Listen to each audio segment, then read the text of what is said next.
Welcome to our channel. Today we how to activate Microsoft Teams bots for automated support, full guide step by step clearly.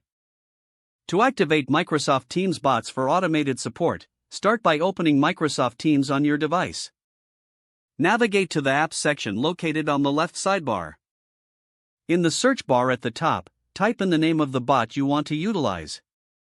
Select the bot from the search results to view its details. Click that Add button to integrate the bot into your Teams environment. Once added, go to the Chat tab in Teams. Search for the newly added bot in your contacts list. Open a chat with the bot to begin the activation process. Follow any on-screen prompts to configure the bot according to your needs. Once configuration is complete, you may need to provide permissions for the bot to access specific channels. Navigate to the settings by clicking on the three dots next to the bot's name in the chat. Select Settings from the drop-down menu. Adjust the permissions and settings as required, ensuring the bot can perform its tasks.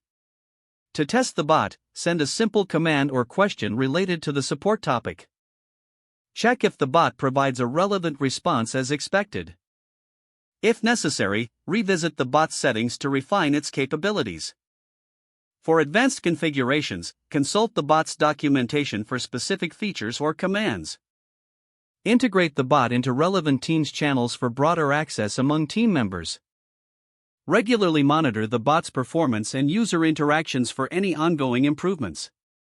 Stay updated with any new features or updates the bot may receive over time.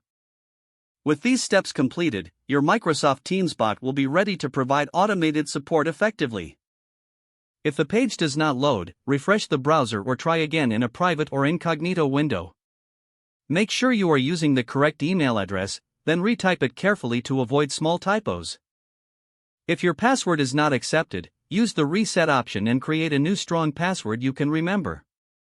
Check your spam folder for verification or security emails, then complete any requested confirmation steps.